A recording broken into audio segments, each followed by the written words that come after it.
shall overcome. We shall overcome. We shall overcome someday.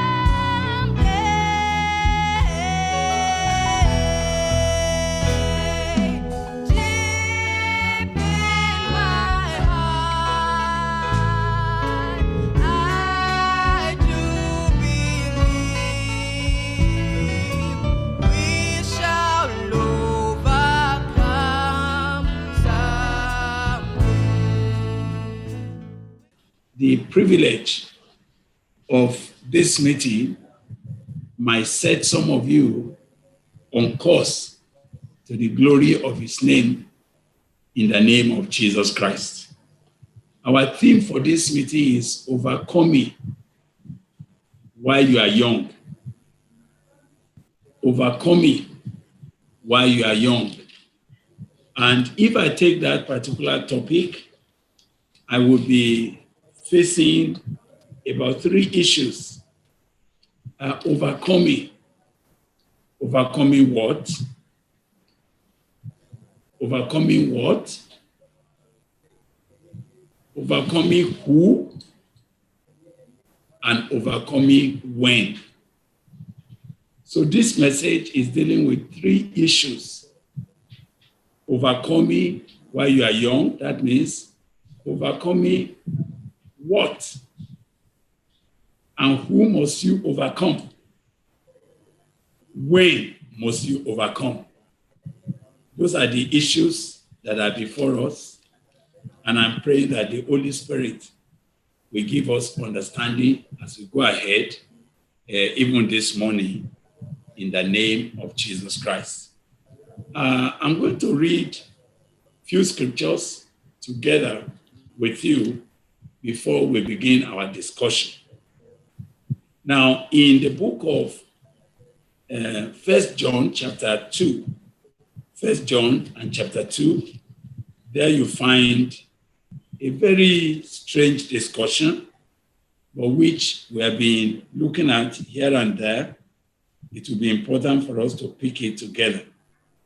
I want us to read from verse 12 very quickly to verse 17. Are you there? I write unto you, little children, because your sins are forgiven you for his name's sake. I write unto you, fathers, because your sins are forgiven you. Unto you, fathers, because you have known him, that is, from the beginning. I write unto you, young men, because you have overcome the wicked one. I write unto you, little children, because you have known the Father. I have written unto you, fathers, because you have known him, that is, from the beginning. I have written unto you, young men, because you are strong, and the word of God abides in you, and you have overcome the wicked one. Love not the world, neither the things that are in the world. If any man love the world, the love of the Father is not in him. For all that is in the world, the lust of the flesh, and the lust of the eyes, and the pride of life is not of the Father, but is of the world. And the world passes away, and the lust thereof, but he that doeth the will of God abideth forever. Let me stop there. May God bless the word of God as we pick it together, even this morning, as we try to do this conference together. Now, there are a few things that are quick to point out in this passage before I pick some other passages for our study.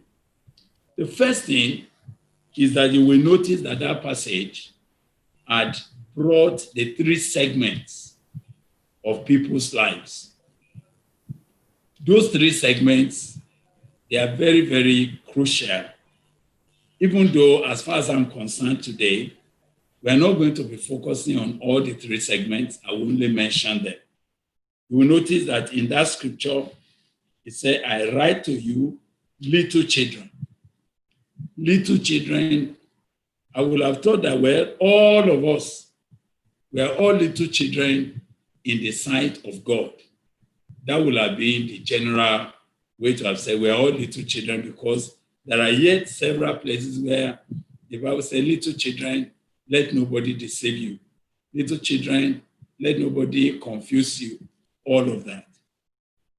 But the issue in this particular context appears to me that it's not just talking about children in terms of being childish, in terms of not matured, but it's talking about children as a segment in life.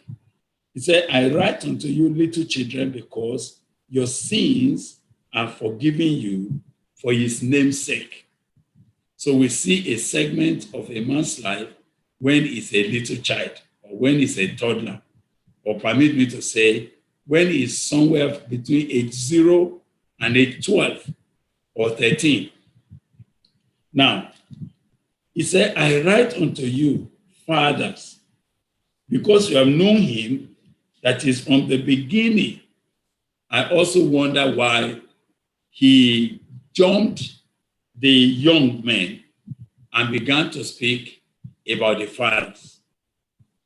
Again, I want to say to you that even though it is important to talk about fathers, but in this particular context, you will notice what he said.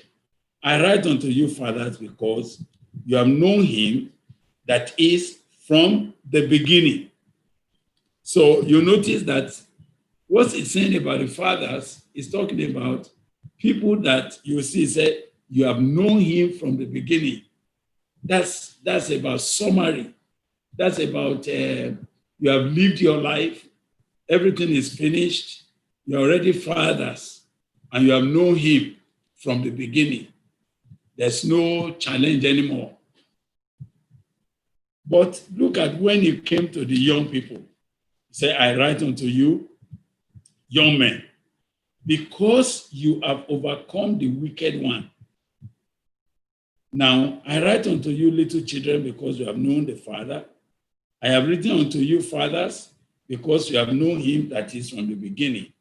But when he came against the young, he said, I have written unto you, young men, because you are strong, the word of God abides in you, and you have overcome the wicked one. Love not the world, neither the things that are in the world. So you will notice that when it comes to the young men, there was something more emphatic that we cannot ignore here. He said, you have overcome the wicked one, which means in the life, in the segment of human lives, even though children could be under attack, but because several children are under the cover of their parents, and whatever they were told, that if they stay under the cover of their parents, they're all right. The father or the mother gives a child what to eat. They will have tasted it to be sure that there's nothing wrong in it. It is not poisonous. They will take all of that. As a small child, your father or your mother bought anything for you. They bought your clothes for you. They went to the market on your behalf. You didn't need to go by yourself. All of that. And if a small child has learned to pray for the forgiveness of his sins, yes, he said, your sins have been forgiven. But now, when he came to the fathers, he only said, you have known him from the beginning. As if to say, whatever a father did not know from the beginning of his life will no longer be relevant in his life. As if whatever omission in the life of a man that has become fathers now, there's nothing we can talk about it because what he has not known from the beginning cannot benefit him again when he had become a father. But now, where is the battle? Where is the battle? You will notice that when it came to the young man, say, I write unto you, young men, because you have overcome the wicked one. So which means then that when you come to the youthful age, you actually come to the age of serious battle with the wicked one, which means there's a contention for your life as a young man simply because you are young. And the one that is looking for how to destroy you, how to finish you, the Bible did not call him your friend. The Bible said he is the wicked one. He is the wicked one.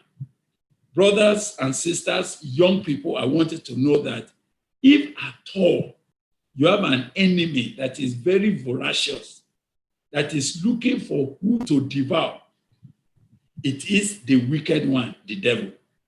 But now the devil is not just wanting to fight. He could have been fighting children, he could have been fighting fathers. But why does he focus his battle on the young man? Why is the battle so fierce when you are young? It is because of who you are, of the possibilities in your life, of the opportunities you have, and of the peculiarity of the segment in which you now are as a young man. And we're going to look at scripture to quickly analyze that so that by God's grace, we can tie this together as I go ahead. But take note of the fact that it says, you have overcome the wicked one, which means the one you have to overcome now that you are young is the wicked one. And the description the Bible gave about the wicked one, I want to read it quickly. In 1 Peter chapter 5, God gave a description about the wicked one. Because if you don't know your enemy, you might not know how to fight it and how to overcome. He said in verse 8, 1 Peter chapter 5, verse 8, said, be sober, be vigilant, because your adversary, the devil, as a roaring lion, walks about, seeking whom he may devour, whom resist steadfast in the faith, knowing that the same afflictions are accomplished in your brethren that are in the world. But the God of all grace, who has called us unto his eternal glory by Christ Jesus, after that you have suffered a while, make you perfect, establish, strengthen, and settle you. Now, please listen to this passage very quickly again. Now, what is that passage talking about? He said, look, be sober, be vigilant. Now, maybe one of the things I'll be coming back to deal with, when he said be sober, don't lose your guard. Don't be overexcited as not to know that there's a battle. Be sober, be vigilant. When he used the word vigilant, it means be particularly circumspect. Be very, very, very watchful. He said, because your adversary, the devil, what's another name for the devil? The doer of evil. The devil, Satan, the wicked one, as a roaring lion, as an hungry lion, is walking about. It's not static. It's not stagnant. It's not localized. Then if we know that your enemy, the adversary, is localized somewhere, let's say, okay, don't pass through that street because your enemy is there. But now we are talking about your enemy who is walking about, who is going up and down, who is moving left and right, in and out, up and down, from north to the south, from the east to the west. He's going everywhere, walking about, doing what? Seeking whom he may devour. The only interest he has is whom he may devour. And you know the word devour there actually means tear apart, eat up voraciously, damage beyond repairs. That's the language. He's looking for whom not to play with.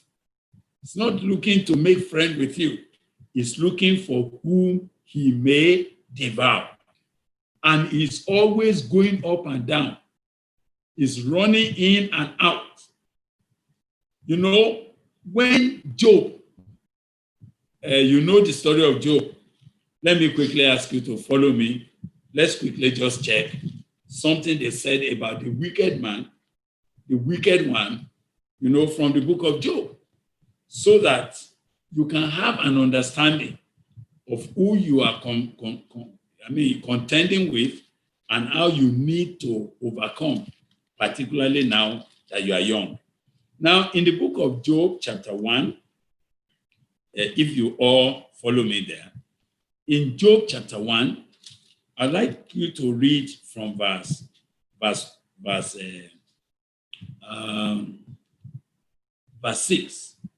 The Bible said there was a day when the sons of God came to present themselves before the Lord, and Satan came also among them. So you see, this enemy we are talking about, if to say that even when we gather in the fellowship, or when you gather in the church, that he does not come there, I would have said, okay, once you're in church, you are saved. But the truth of the matter is that even inside church, even inside your campus fellowship, Satan does attend fellowship. But whenever he comes to fellowship, what is he looking for? He's seeking whom he may devour. If Satan went to the market, he's looking for whom to devour. If Satan came to the classroom, he's looking for whom to devour. If Satan visited you in your room, even if he's smiling, I want you to know that he's not smiling. He's looking for who to devour. If Satan meets you on the road and he joins you to play football, I want you to know that it is not the football he came to play. He came particularly to devour your life. He is your adversary. At all times, I want you to know that Satan can never be your friend. Even if he speaks friendly, even if he is speaking to you in a friendly language, even if he appears as if he loves you, please take note. He is only planning how to get you devoured, how to finish your life completely. Now, look at the word of God. He said, and Satan came also among them, which means Satan also can be even among the sons of God, can be among the brethren in the fellowship. It means Satan can also even be in the midst of the people of God as far as he has opportunity. Now, can you imagine that all the sons of God were there? They did not know that Satan was attending their meeting. And the Lord said to Satan, whence comest thou? Where are you coming from? And when did you arrive here? Then Satan answered the Lord and said, from going to and fro in the earth, and from walking up and down in it. Did you hear his answer? From going to and fro in the earth, and from walking up and down in it. So throughout the whole earth, to and fro the earth, He is seeking whom to devour. He's going up and down in it. He's going here and there, all over.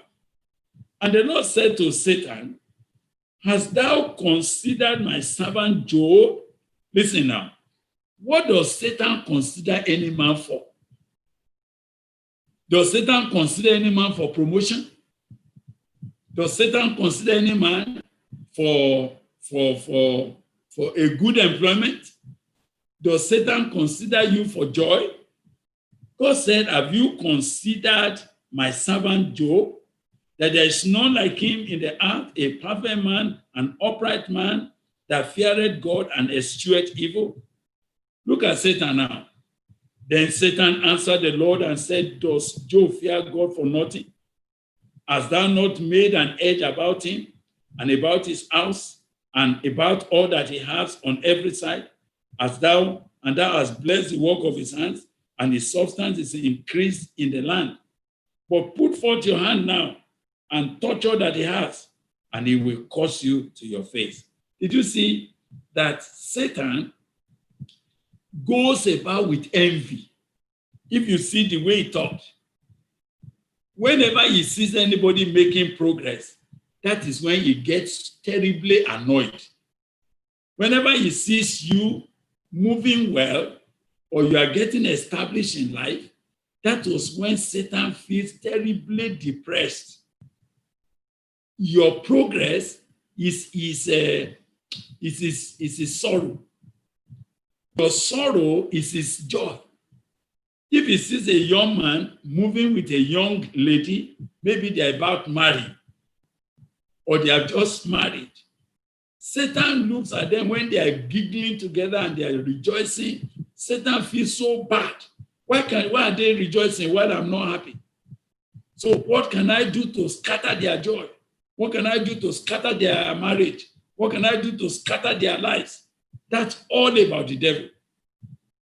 Satan does not think of anything positive about any man. Anytime he goes out, he's only seeking whom to devour. So when God said, did you consider Job? The truth of the matter is that he has considered Job. He had gone to his house. See how he gave very meticulous description about what he found in the house of Job. He said, does Job fear God for nothing? Has not thou made an edge about him? Which means he went round about Job looking for any loophole that he could have used to devour him. But he found that God surrounded Job completely. There's a fence around Job. He said, have you not made an edge around him? He said, okay, if I cannot even access Job directly, let me go near his house. He went around the house. He was checking if there is a gate or a crack in the wall through which he could have entered the house. Now look at his report. He said, you have made an edge about his house and about all that he has on every side. Can you imagine that Satan went on every side to check about everything that Job has? He was looking for how to destroy, how to kill, how to scatter, how to make sure that if I can't get him, let me scatter everything he has. So he said he went on every side and found that on every side was protected. He couldn't go in. I was just spending this time to show you who you must overcome now that you are young. Who you must overcome now that you are young. He said you have overcome the wicked one. Now, I want you to follow me quickly. I'm still checking. And all I'm dealing with, I'm laying that foundation so that by the grace of God, we'll see how far we're going to go in the course of this discussion. Now, he said, have you not about his house and about all that he has on every side? Thou hast blessed the work of his hands, and his substance is increased in the land. How did he know that? Which means Satan went to check all the work that he's doing. He went to check how he is increasing. He went to check how he's progressing. He went to his farm. He saw how his farm is working and he's so annoyed. And Satan said, Kai, oh my God, if only I can have access to this man, I will scatter his farm, I will scatter his cattle, I will kill all of them, I will destroy him, I will make him empty, I will make him bare. There will be nothing in his hand again. That is the wickedness, that is the rage of Satan against you. Young man, let me inform you that there's someone who is hunting for your head. Someone is hunting for your destiny. Someone is not as happy as you think. I know you're a jolly young man and you are looking nice. Someone is looking, planning day and night for your downfall. And he wants to do it now that you are young. He knows that if you escape and you become fathers, there's nothing else he can do again. Or even whatever he has done that time, it's already done and there's nothing more. So my brother, are you following me? He said, so, and the Lord said to Satan, behold, all that he has is in your hand, it's in your power. Only upon himself put not your hand. So Satan, look at it, what he did. Satan went forth from the presence of the Lord straight away, as if he has now got permission. See what he did.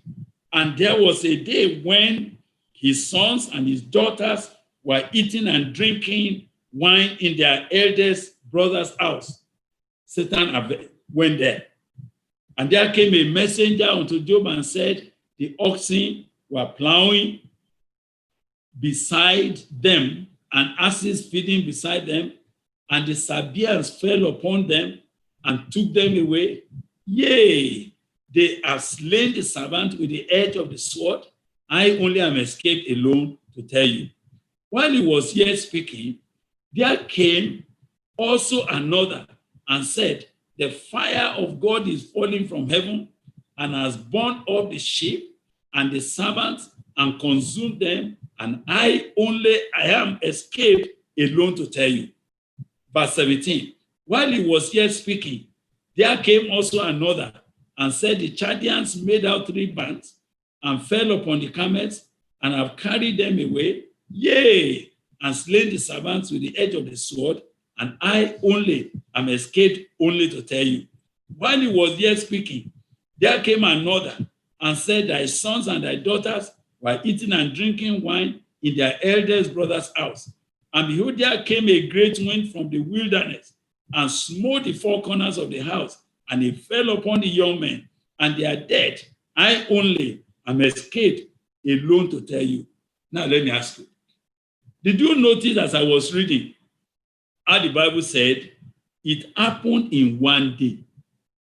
Just one day.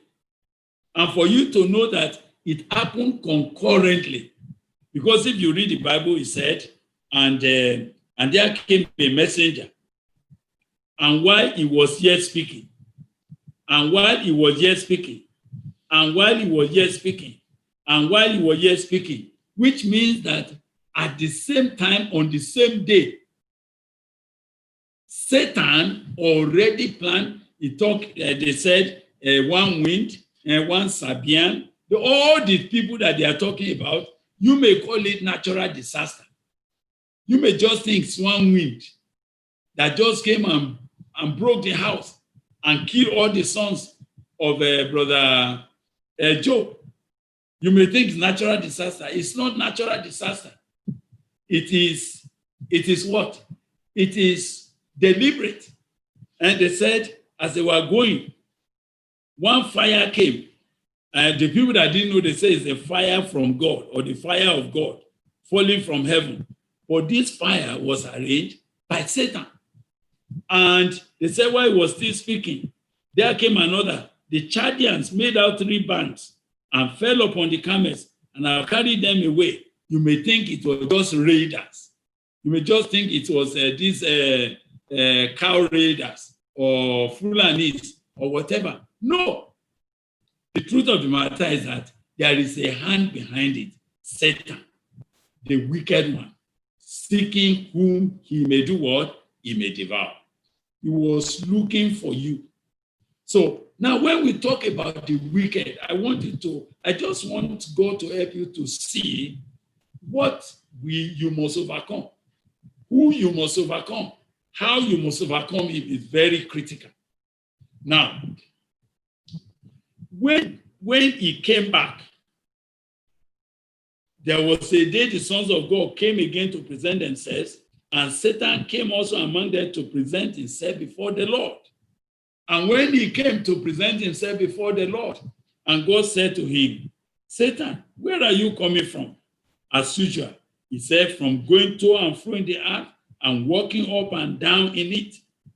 And the Lord said to Satan, have you considered my servant Job, that there is none like him in the earth, a perfect man, upright man, one that feareth God and eschews evil?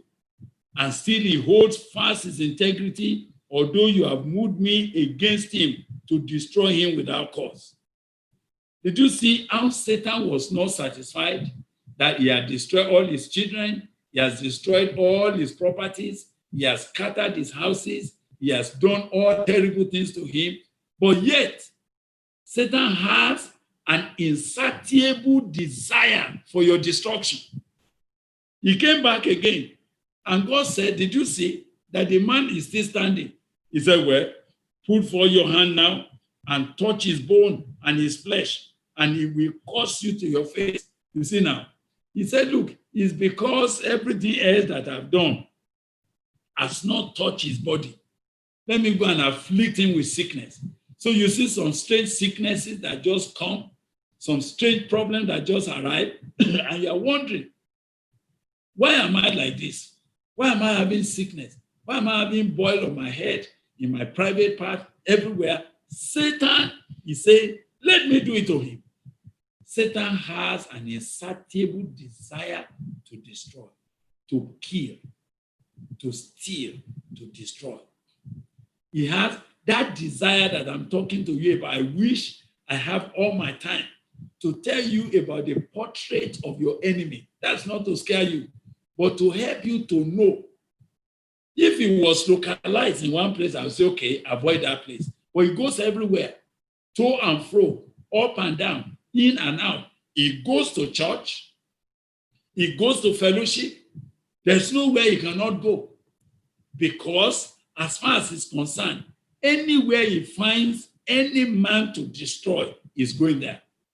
But now he has preference for the young man.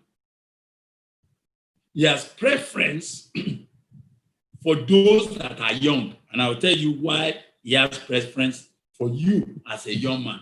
And why, if you want to win at all, it is now you must overcome. If you don't overcome now, oh my God, whatever you choose to do in the future will not work, do not catch. Damage will have been done. All right. Do you remember that Jesus was with his disciples? And Satan actually also came to Jesus. As soon as he heard that Jesus had been introduced by God and said, this is my beloved son, in whom I am well pleased. Do you remember that? The Bible said, Satan came and tempted him for 40 solid days. And what was he looking for? He wants to destroy him. He wants to make sure that before he strikes his generation, before he fulfills his destiny, before he becomes what God wants him to become in life, he has crippled him. He came to Jesus planning nothing else but to kill him, to destroy him, and to maim him, to cripple him, to make him a useless non-entity, even before he would do anything in life. That's how terrible it is. Thank God that Jesus overcame him. Jesus said, the prince of this world came, but he has nothing in me. He overcame him. When Jesus said, get thee behind me, you will think that since Jesus overcame him at that time, he will not come again. If you read your Bible very well, in Luke chapter 4, the Bible said, then Satan leaving him for an opportune time. So which means Satan does not give up even if you overcome him once. If you don't overcome him again and again and again and again, Satan does not accept defeat. If you knock Satan down now, let's say you knock him down 20 times. Do you know what Satan will say? He will jump up. He will say, well, that's okay. That's an attempt. Another time we catch. So don't think that he tempted you with fornication the other time and you overcame and you were victorious, that is the end of it. He will come again. He will not only come once, twice, 3 times. He will come as many times. Anytime he sees an opportune time, he is coming. Which means why the Bible says you must be vigilant is because the man that is pursuing you is also keeping a vigil over your life.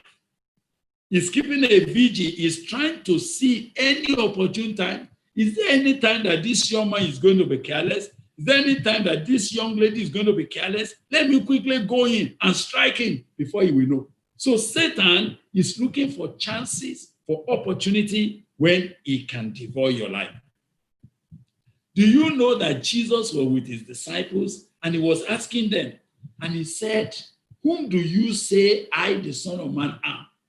Do you remember that Peter stood up and said, you are the Christ, the Son of the living God? That's in Matthew 16. But do you know what happened? Do you know what happened?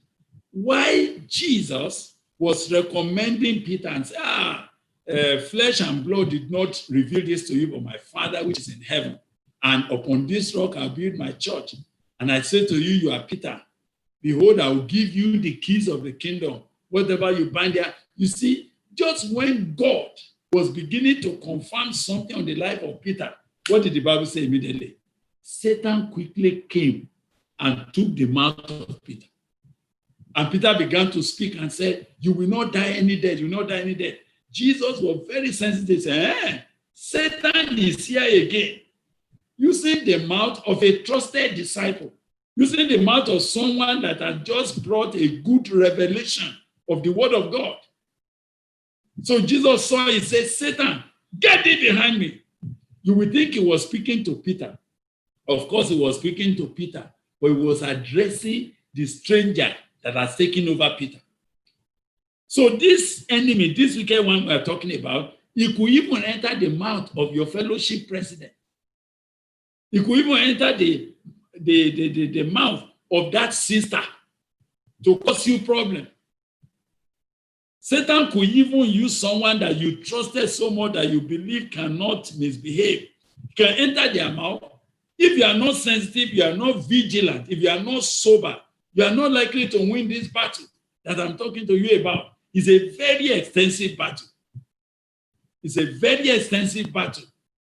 Now, do you know that in Luke chapter 22, please come with me. All I'm doing with you, my dear brother, is because I have passion for you. I have passion that you must win. And I know that if you don't win now that you are young, you may likely have been crippled before you wake up. Satan may have finished you. Look at what he was planning for Peter. All of you follow me.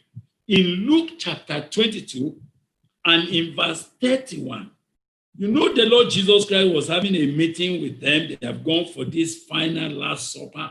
And Jesus was telling them of what he was going to make them. All of you look now. I read from verse 28. Luke 22:28. You are they which have continued with me in my temptations. And I appoint unto you a kingdom as my Father has appointed unto me, that you may eat and drink at my table in my kingdom and sit on thrones judging the 12 tribes of Israel. Look at the destiny that Jesus was announcing to these 12 disciples, what they were going to become and how they are going to sit on thrones ruling. Now, imagine that it was at that point that Satan came. Look at the Bible.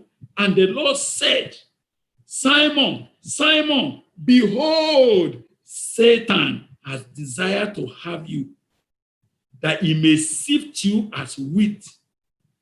But I have prayed for you that thy faith fail not. And when you are converted, strengthen thy brethren. Can I tell you now? Can you imagine that this is a closed door meeting between Jesus and his disciples? And see the wonderful thing Jesus was announcing about these disciples. And Peter was going to be the leader among the apostles.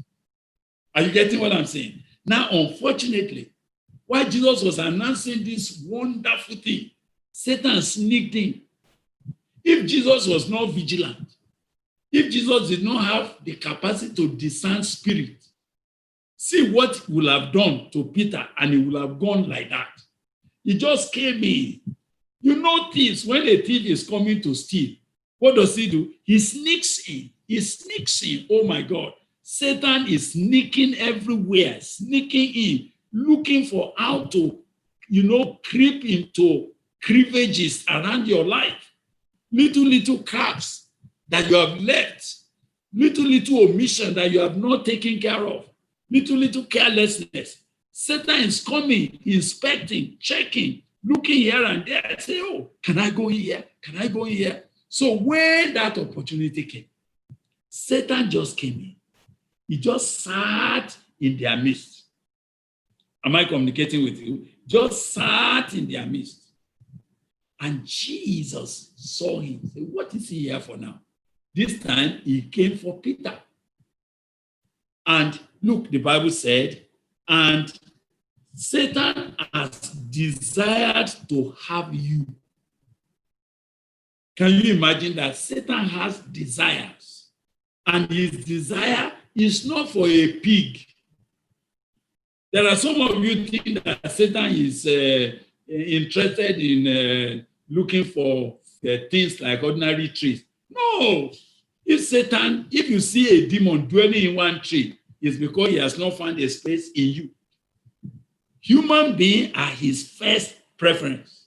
Right from the Garden of Eden, it is human being that Satan has been looking for to destroy, right from that time till now. Now, he said, Satan has desired to have you. For what? Is it to have him to be promoted? No. He said he has desired to have you that he may sift you as what? As wheat. So you see, looking for someone to sift. You want to take away the value inside of you. You want to take out of you the substance and leave you with ordinary chaff.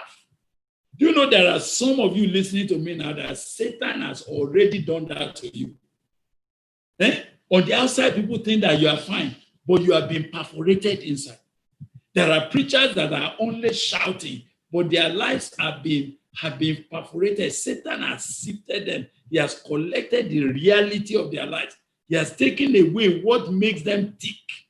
They are now very, very empty and very, very light. There's nothing in them again. That's Satan. Satan is looking for someone to sift. Oh my God. And Peter did not know. Peter was careless. No worry. We're going with you to go and die and all of that. He didn't know that the strength with which he could have stood for Jesus, Satan had already sifted it. No wonder, can you imagine before the small girl where Peter was denying Jesus, where Peter said, I never knew Jesus. How can Peter, who walked on water, how can Peter, who has gone out to cast out demons before, how can Peter, who had walked so closely with Jesus, how can Peter, who had gone to the Mount of Transfiguration and have seen Jesus in glory, have seen Moses, have seen Elijah, how can he, before a small girl, say, I never knew Jesus? It's because Satan has sifted him. Some of you wonder why you find yourself compromising before small children. Some of you are wondering, why am I not able to take my stand at that point? You don't know that Satan, he walks everywhere to sift you. Some of you are thinking you are strong. Let me ask you to check inside you right now, whether your strength is still there. whether this wicked one has not sifted you, whether it's now collected the substance from your life. Young man, can you quickly check? Because that's the matter. Now, when he did not succeed completely upon Peter, because Jesus said, I have prayed for you. I have prayed for you that when you are converted, you will strengthen your brethren, which means this thing has already happened. And God just said, I'm praying for you that your faith will not fail. The reason is because Satan had come to sift him of his virtue, of his faith, of his confidence, of his boldness, of his zeal, of his vision.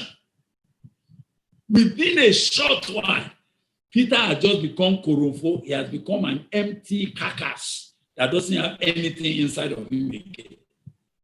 If you're understanding what I'm talking about here, you will see that Satan was planning to make sure that even if I can't kill Peter now, let me make him a useless non-entity, that nothing can come out of his life. Can you see now? His faith is gone. Satan has already sifted him of his boldness. Satan has already collected from him. So now he will be telling lies. Now he will be so fearful. Now he will say, I don't know Jesus. All of this happened to him. And it took Jesus to come back to help his life. Otherwise, he went back to the riverside. He went back to what he left several years ago. When Satan sifted a man, oh my God, you don't know the effect that it will create. But now, let us go from here and see that it was the same Satan. When you are reading the Bible and you go to the time when we are told that Judas Iscariot denied Jesus. I think that should be in John chapter 13, if I could read it. I don't know whether you can follow me there. Now, in John 13, the Bible noted that while they were there, they were eating together and all of that. Look at verse 26. Jesus answered, He it is to whom I shall give a sop when I have dipped it. And when he had dipped the sop, he gave it to Judas Iscariot, the son of Simon. Now look at verse 27. And after the sop, Satan entered into him, and then said Jesus unto him, that which you are doing, do quickly. Look at verse 28. Now, no man at the table knew for what intent he spake this to him. For some of them thought, because Judas had a bag, that Jesus had said to him, buy those things that we have need of against the feast, or that he should give something to the poor. He then received the sop, went immediately out, and it was night. Can you see now?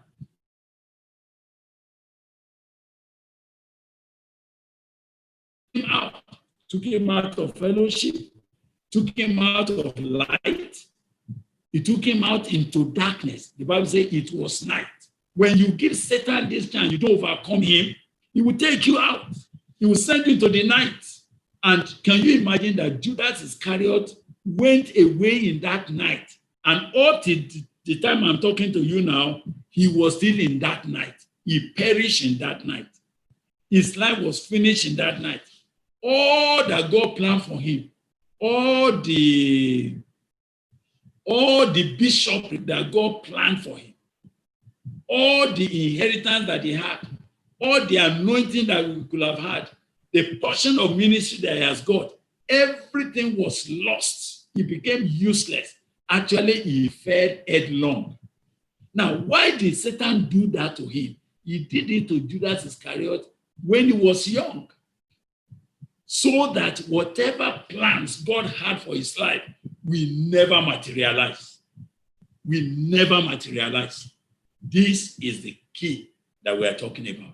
Now, go back to the passage that we have read, because now you have seen the enemy, you have seen who you must overcome, you have seen the way he operates, you have seen that he is very cunning. In fact, another passage said, we are not ignorant of the devices of the devil. That sometimes he even changes himself. Like what? Like an angel of light. He can even come here now and be behaving as if he's an angel. And he may be speaking as if he's a preacher of righteousness. He has done all of that before. So the question for me is, how are you going to overcome him now that you are young? Those are the questions. Once I finish that, I will take 2 examples of young men that did not overcome while they are young and what happened to them. And then I will look at one man who overcame while he was young and how God helped him out. Please, let's do quick. The Lord will help us in the name of Jesus Christ. Now we're in 1 John chapter 2. Look at 1 John chapter 2 again. Now read for me from verse 14. I have written unto you, fathers, because you have known him that is from the beginning. I've written unto you, young men, because you are strong, and the word of God abides in you, and you have overcome the wicked one. Now, that verse 14 gives me a clue onto the only way which a young man can overcome. Look at it. It said, because you are strong. When the Bible says you are strong, it's not talking about your physical strength. It's not talking about your muscle. It's not the muscular strength that we're talking about here. You know, Paul was telling young Timothy, he said, Timothy, be strong in the Lord. Be strong in the grace that is in Christ Jesus. When he spoke in Ephesians chapter 6 about this same wicked enemy, he said, finally, brethren, be strong in the Lord. So the first thing is that for you to overcome Satan, the wicked one, now that you are young, you must be what? Strong. You have to be strong in the Lord. You have to be strong in your conviction to follow Jesus. You have to be strong, in the truth. You have to be strong. He said, because you are strong. If you are not deliberately strong in Jesus, you are not strong in the word of God, you are going to become a casualty, my friend. The enemy that we are contending with does not plan to spare you. Can you imagine that some of you, as you are hearing me, you did not know that Satan was the one planning for pornography for you? One evening like this, you are just browsing your internet, and a site just pop up. You did not plan, and then something say, just click here. As you clicked, there you saw a naked girl inviting you and said, do you want to be my friend? And he said, just click here, see, I will show you something else. There's something interesting here. And that's how you started following the line until you became hooked. And from that moment I'm talking to you now, you are still pornographic addicted. It's now difficult for you. You can't do anything else. You are supposed to be a first-class student. As at now, your GPA has fallen to third class. The reason is because you don't sleep in the night anymore. You don't have time to read your book anymore. You are distracted. Sometimes you are in the class, but you are still, just peeping into the pornographic photographs as a young lady. Some of you thought, let me just release myself. That's how you started masturbation. And since that time, you are hooked. You have not been delivered up till now as I'm talking. The reason is because the enemy that you are contending with is looking for how to have you. How to have you, not to make you anything, but to sift you, to weaken you from inside, to collect your strength from inside. That's what he's looking for. He does not plan anything good for you, my friend.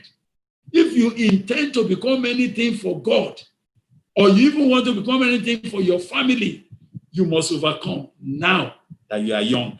Now look at the word of God. It said, because you are strong. If you are not strong in the Lord, you are not strong at all.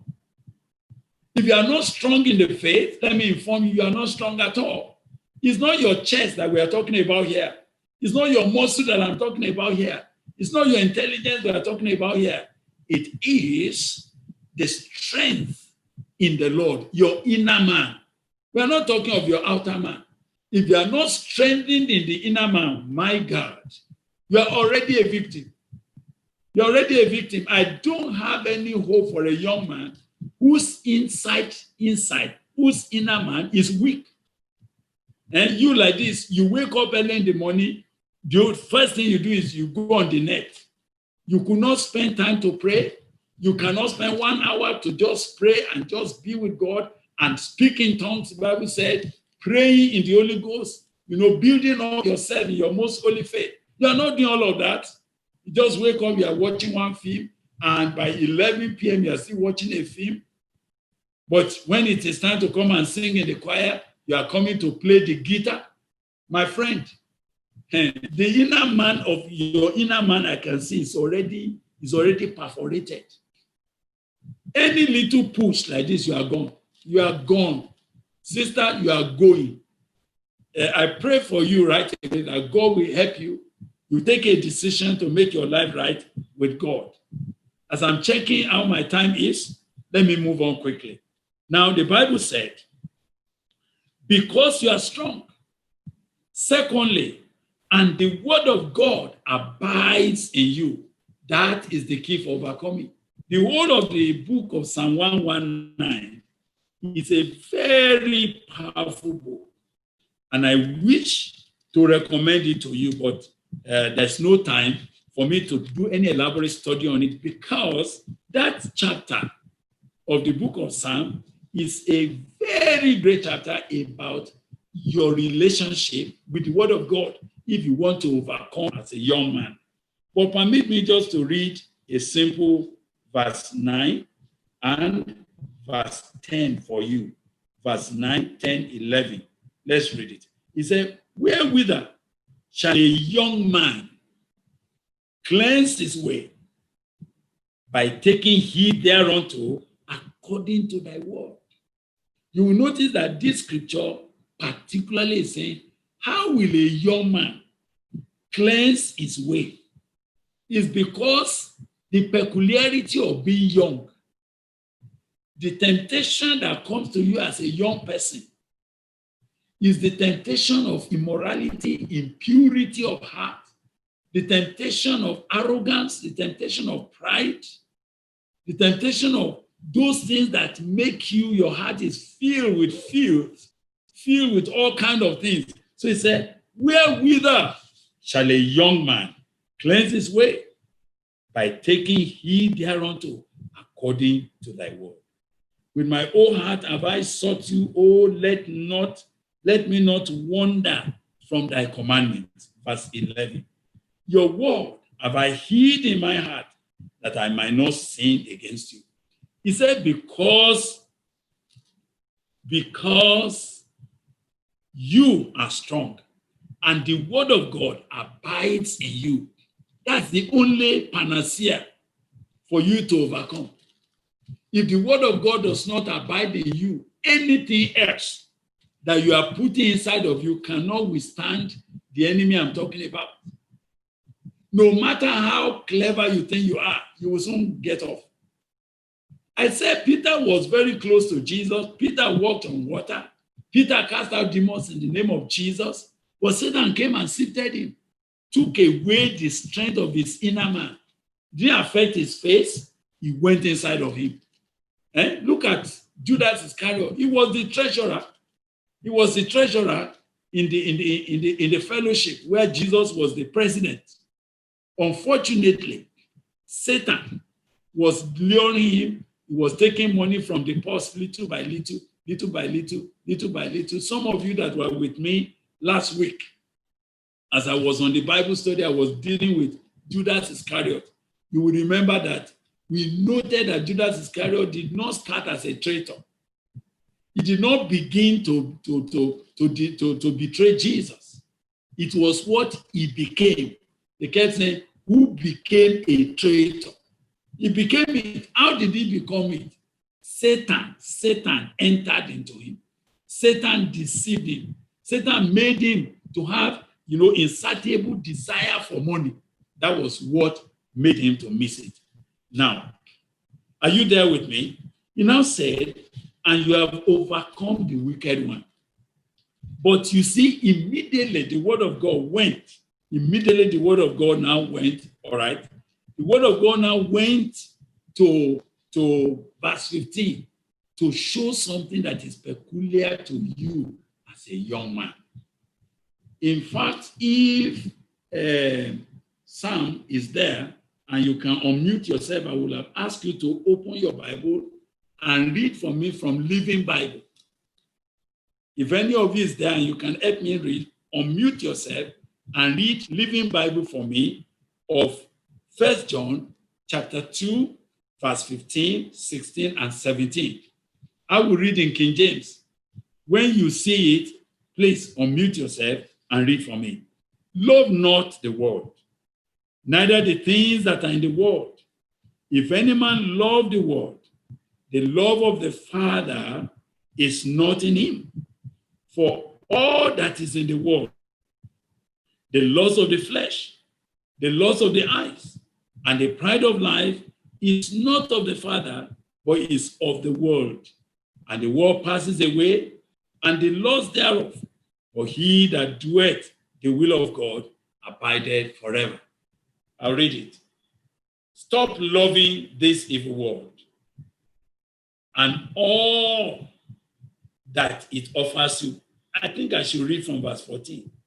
And so I say to you, fathers, who know the eternal God, and to you, young men, who are strong with God's word in your hearts, and have won your struggle against Satan.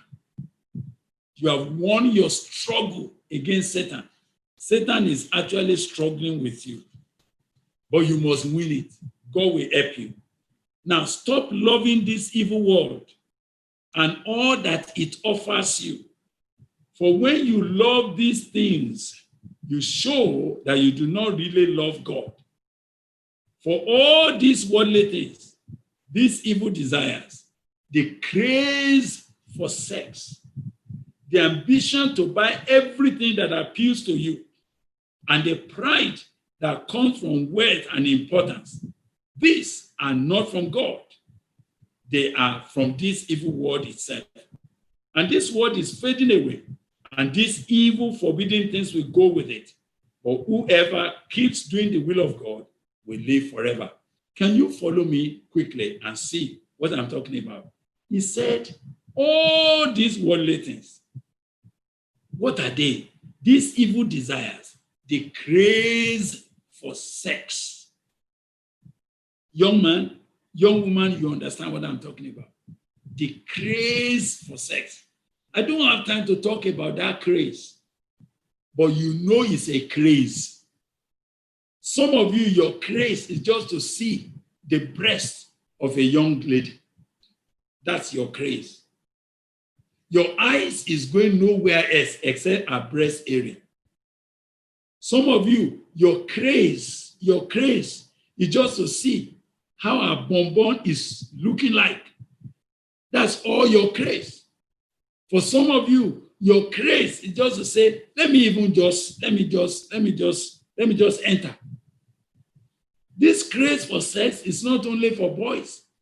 Even young girls themselves are crazy for sex. The way you are dressed and the whole of the contours of your body is showing. What are you looking for? What are you looking for? When you are almost bare-chested, what is it that you are looking for? Craze for sex. Look at your skirt. Look at how short it is, so that anytime you sit down like this, the whole of your inside is out, and you're happy to show it as if you are doing cinema for boys. The craze for sex. If God doesn't deliver you, now that you are young, you are likely to have a wrong marriage. You are likely to have a wrong relationship. You are likely to have unwanted pregnancy. As Sister Esther was leading us to pray, that during COVID alone, 90,000 Ghanaians have unwanted pregnancy, and they're willing to abort. 90,000 young people. And do you know the problem? Several of them that have aborted like that, they may have their uterus damaged. They may never be able to have children again in life. That's the plan of Satan. Satan just wants to maim you for the rest of your years.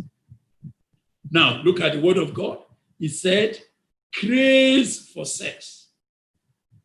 It is the craze for sex that makes you to go into pornography, that makes you to go to sites that are actually destroying your heart.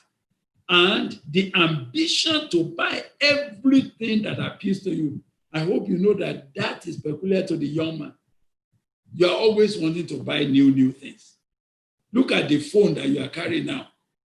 You just bought that phone just because they say it's the latest, so you rush for it. You never could have enough money. Some of you, as I'm talking to you, your pocket money, your upkeep allowance that your mother gave you to be in the university, what did you do with it? You've used it to buy the latest phone, and you are already borrowing. You are a debtor. As young as you are, you're a debtor. That's why you are using your body. You are exchanging your body. People will come and sleep with you. They will give you some, maybe 20 CDs, 20 Ghana CDs. What's the meaning of that? You are wasting your life because you have an insatiable appetite to buy anything that appeals to you. Any and everything you want to buy. Look at the number of shoes that you have bought. How many are you wearing? And look at you. When it is now to look at hairstyle, oh my God.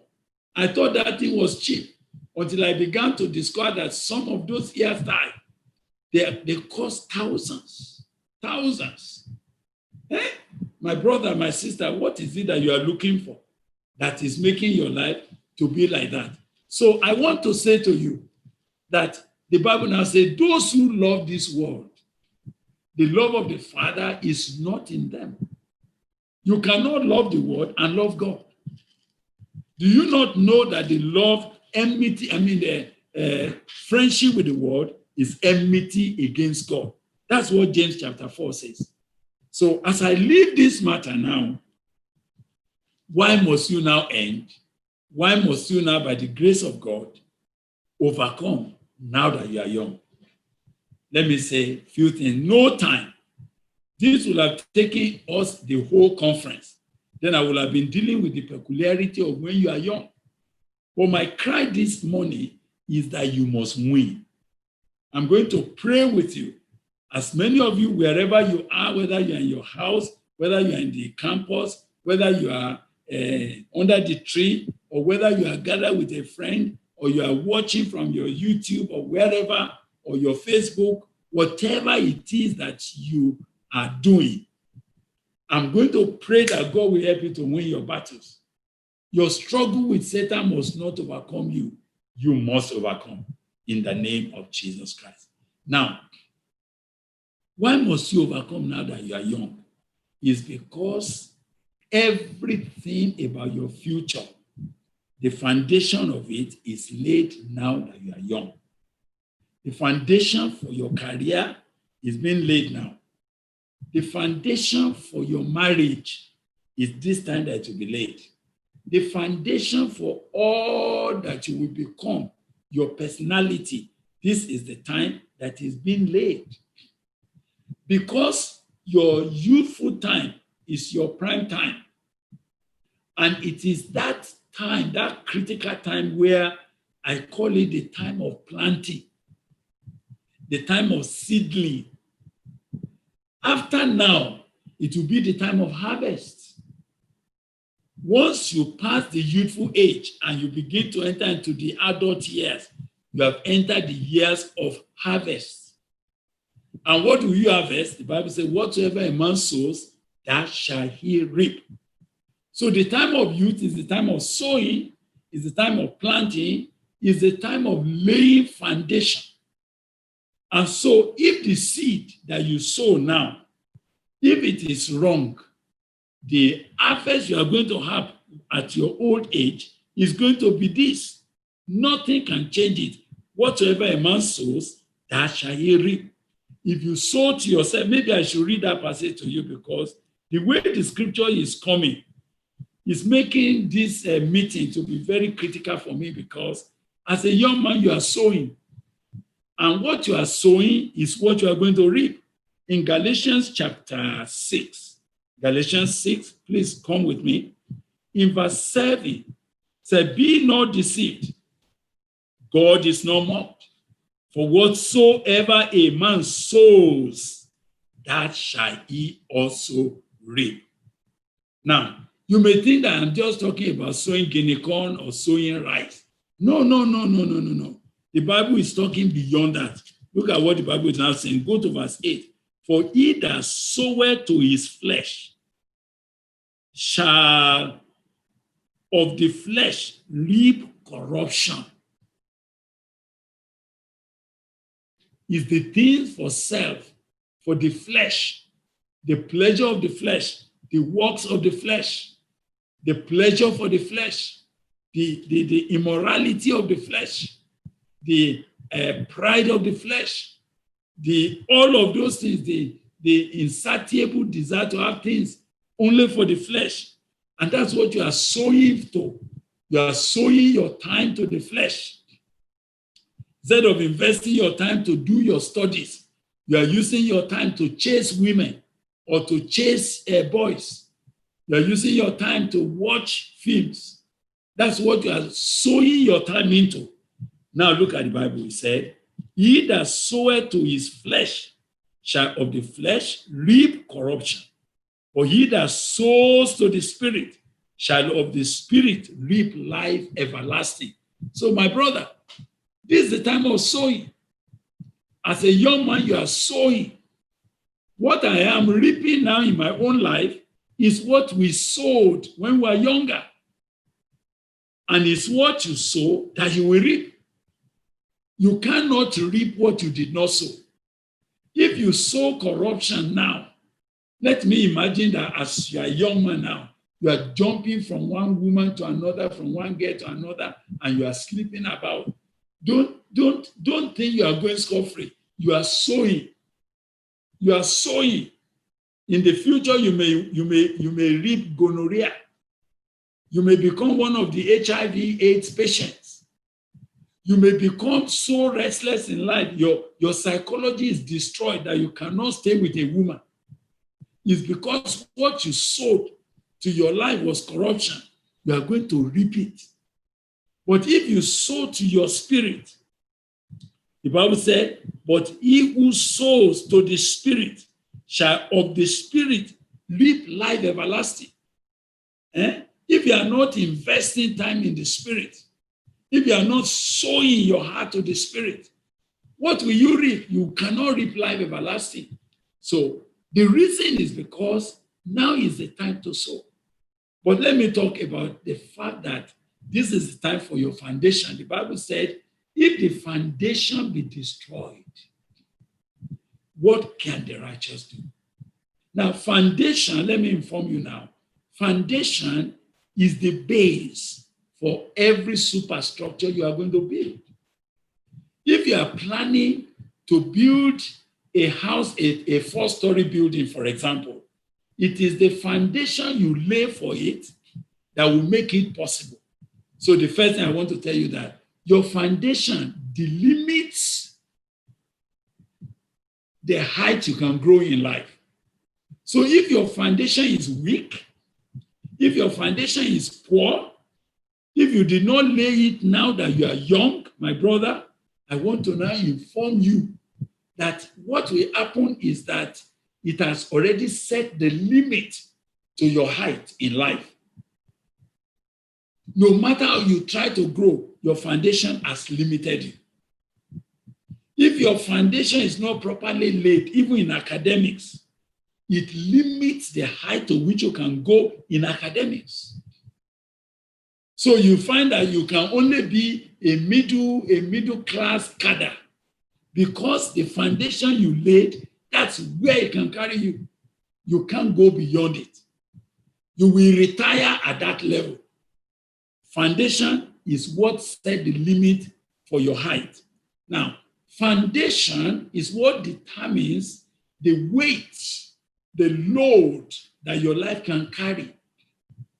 If your foundation is not made strong, it already determines the kind of weight you can carry. Now, some of you don't know that spiritual things are weighty. Some of you may not know that spiritual things are very, very weighty. And that if God is going to use you as a man of God tomorrow, the glory of God is a weight of glory. So, but if your foundation is weak, it determines how much weight you can carry.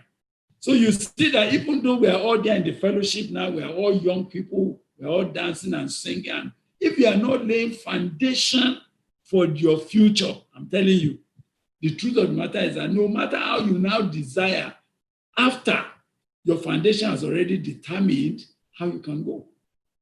Now, what again is about foundation, why you must win now, is because foundation is fundamental.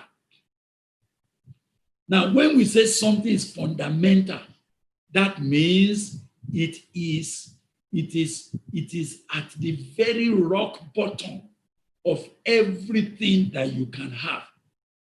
Whatever was not inside your foundation, it can never become a future in your future.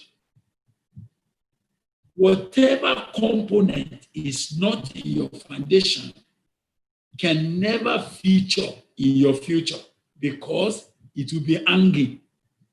When you go to civil engineers, every member of a concrete pole must find a space on the foundation. Anything that does not come from the foundation, there's no feature of it in your foundation, the future of it cannot come in your life. It's fundamental. Now, if the foundation is not properly laid, now what is the problem? If you did not win now that it is foundational, I want to now to say, foundation with time, it becomes foundational, which means everything else you want to do in life, it will be looking for that foundation to base upon. Now, foundation becomes inaccessible with time. With time, your foundation is buried. And if anything goes wrong with your foundation, it means every structure you built on it has to be brought down before we can correct it. So if we don't help your life now to be correct, now that you are young, when you grow older, it will become inaccessible. For example, now you have not married, and I pray you don't mismarry. But supposing now that you are young, you went into a wrong marriage to such a point that now you have a daughter for one man that has littered you somewhere, you have a son with someone who has littered you somewhere. So now, do you know that when you now thought somebody will marry you, once they know that you have already got children here and there, they are not ready for you again. The only people that will be coming to you, they are also going to be maybe a dropout or somebody who has also left his own women and is looking for another one just to winter away with. Now I'm asking you, is that the kind of life you want to live? Because foundation has already become foundational and we can't correct it again. You cannot unborn the child that you are born. That's why you have to be careful now. Foundation becomes irreversible. When I say it's inaccessible, if it was reversible, I would have said, okay, it's irreversible. It's inaccessible. It's irreversible. You cannot relay foundation. The foundation that has been laid now, we cannot relay it. It's finished. It's not reversible. So if you don't lay a correct foundation for your life, then you are doing things that are irreversible. I don't know how to put it. Some of you, you have problem with mathematics. If I were to talk to you, when did that problem of your mathematics problem started? It was when you were young. It was when you said, I don't like that mathematics. It's not that your head could not, but because your attitude was wrong. Now, because you don't have mathematics. Every course you want to do now, they say math is required. So you can't do the course. It has become irreversible. Only God can help your life. But I'm talking about physical things as if that's the matter. Spiritual life, your very destiny, you are laying the foundation for it now. If your foundation is wrong, oh my God, how will you make it? That's why you must win now. You must win now. You must overcome now. I can't afford for you to become 40. Do you know what they say already? A fool at 40 is a fool for life. Why? It is because at 40, all your foundational structures are already laid. If you already learned how to speak bad English at 40, nobody can correct it again. It will be difficult. If you have already missed career at 40, even if you now say, let me go and start, by the time you are now going to graduate into that career, you are nearing retirement. Nobody is going to employ you again. Did you see what the bank now do? They are looking only for young people, 24, 25, 23, to employ. When you become 35, they say, this will become a liability to us. Very soon, we will be asking for retirement benefit. We need someone who can give us at least 35 years of agile service. Hey, my brother, if you waste your now, can I now take, because I think my time is not on my side again. Let me check where we are. Right. Our time is moving too fast, but I'm trusting God that I want some few more minutes to finish before I let you go. Now, I want you to see a young man who did not overcome when he was young. I will just take one. I think I cannot spend time on all the others again. I'll just take one man. And if possible, I'll take another. Now, in Genesis 35, the Bible spoke about the children of Jacob. And in particular, in verse 22, there was a small note that was made about this young man called Reuben. Reuben was the firstborn son of Jacob, which was delivered to him by Leah, his first wife. So by virtue of what Reuben was, he's supposed to be the heir, which means he was supposed to have inherited all that Abraham left, all that Isaac took of Abraham, and which he left for Jacob, and all that Jacob inherited from Abraham, from Isaac. He was supposed to be the heir, firstborn son. He was supposed to be the one in charge of his brothers. All his brothers were supposed to be working for him. He was supposed to be the one that would decide, okay, Judah, you take this one. Issachar, you take this one. That was the position God planned him for. But look at the Bible now. The Bible said, and it came to pass, when Esther dwelt in that land, that Reuben went and did what? And lay with Bilhah, his father's concubine. And Israel heard it. Now the sons of Jacob were 12. You know, what did he do? He sneaked out. I don't know what kind of immorality was with Reuben, that sleeping with women outside was not enough. He came and was sleeping with his father's wife. Did you understand what I'm talking about? He's sleeping with his father's wife. There are young people hearing me. That some of you are having sex with your uncle's wife. Some of you have slept and impregnated your junior sister. It's a difficult matter. You don't want anybody to know about it. But that's the kind of foundation you have laid for your own life. There may be one hearing me here now, that your first cousin, you are the one that is virgin that girl. And when she became pregnant, you were running up and down. What do we do? What do we do? My auntie must not hear it. My auntie must not hear it. That's how that girl went and aborted. But that baby, he crying your name right in heaven. Right now, look at how the word of God put it. Even though Jacob heard it, he kept quiet. Now let's see when the day of harvesting came. Because I told you that what you are doing now is a sowing. You are planting. You are going to reap it one of these days. Now follow me to Genesis chapter 49. In Genesis 49. And Jacob called unto his sons and said, gather yourselves together, that I may tell you that which shall befall you in the last days.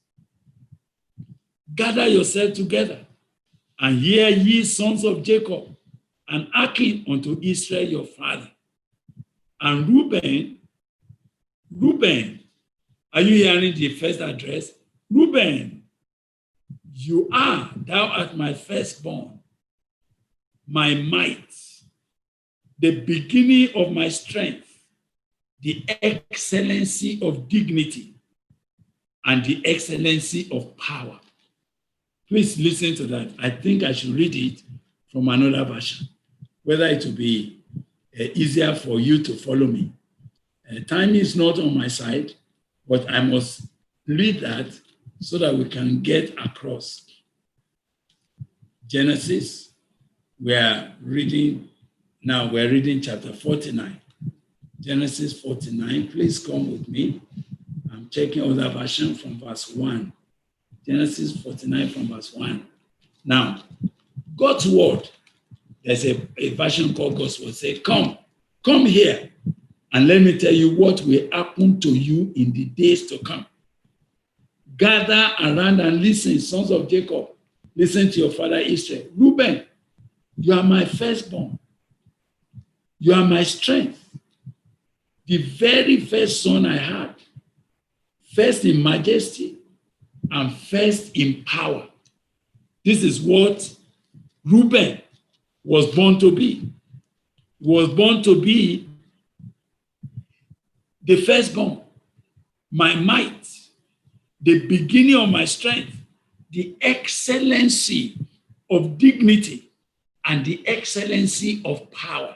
When you use the word excellency, oh my God, that means to be excellent. He had excellency of dignity, excellency of power. But now look at what he said about him. He said, you will no longer be first because you are out of control like a flood, and you climbed into your father's bed, then you dishonored it. He climbed upon my couch. Now, what attracted me to God's word here? He said, because you are out of control like a flood. And my brother, you are losing self-control. When it comes to immorality, you lose control. When it comes to, going out for guests, you lose your control. He said, you are out of control like a flood, like flood. Can you imagine? Reuben lost control of his life, lost control until he went and slept with, oh my God, that's terrible. How did you lose control that you are sleeping with your father's wife? How do you lose control that you are now opening your nyash to your junior brother as a young sister? How do you lose your control? Now, but look at the Bible. He said, unstable as water, you shall not excel. You will no longer be first. Because thou wentest up to your father's bed, and then defilest thou it. He went up to my couch. You see, Reuben, in the midst of everybody, He did it secretly. But when the time of harvest came, it was public. He did it when nobody was there. Nobody knew. Even Jacob heard it, but he couldn't talk about it that time because he had just lost Rachel. They have just had the bereavement of Rachel. How will he be struggling with Reuben now? He went up the couch. Can you imagine even Bilhah? I don't know what happened to Bilhah. Her own senior sister, her mistress, had just died. And she going and sleeping with Reuben. It was terrible. But now, the repercussion was not on Bilhah. We don't know anything about Bilhah. Our own destiny must have been ruined long ago. We don't know about that. But for a young man, now time came when he was supposed to be great, was supposed to excel. Oh, in the public, they now call him and say, Reuben, you are the dignity of my strength. You are the excellency of my power. You are this. You are the first of my strength. You are the might. You are this. But unstable as water, you lose control. You went out like a flood. You slept with your father's wife. Therefore, you will no longer be first. Now, because I don't have time, I would have loved to trace this with you. Everywhere Reuben went from that time forward, Reuben and the whole of his family lineage, they could not excel. In fact, Joseph, the sons of Joseph. So can you now see who now became the firstborn? Judah had to be given the place of the firstborn. And Ephraim had to take the space that Reuben could have occupied. It was terrible. Reuben cannot excel. In fact, when you go to Chronicles said, when they were giving the genealogy, they said he lost the right of firstborn because he slept with his father's wife. So you see, continuously, 200, 300, 400, 500, 600 years after, they are still telling the story. He did it 5 minutes. But for 500 years, he's still reaping the repercussion. I want to ask you, what are you losing control to enter, young man? What is it that is troubling your life that you are not able to remember that what you are doing now, it is your future you mortgage? How many of you have mortgaged your future? Now, but in the same family, you see a Joseph. Joseph who said, how can I do this kind of thing? How can I do this kind of thing? And by the grace of God, you see what he did? He ran away from that Madam Potiphar that wanted to finish his life. He said, no, I cannot do that. How can I end my destiny on the lap of an old woman like you? He ran away.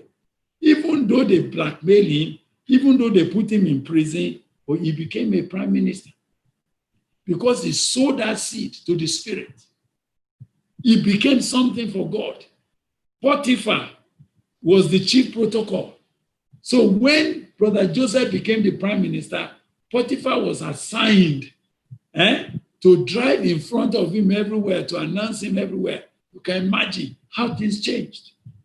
Potiphar was his master who bought him as a slave, but now he has become his servant because he sowed a seed. What are you doing with your present life? You must overcome.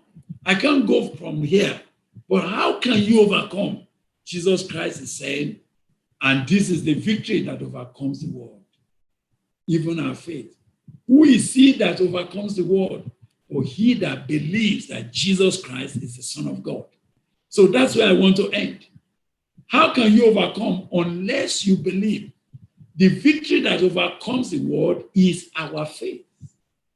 And who is he that overcomes the world? But he that believes that Jesus is the Son of God. The overcoming life is only possible when Jesus Christ enters your life. If you have not made that decision to give your life to Christ, then there's no way you can overcome. If you have not allowed Jesus Christ to step into your heart, you don't have the seed that overcomes.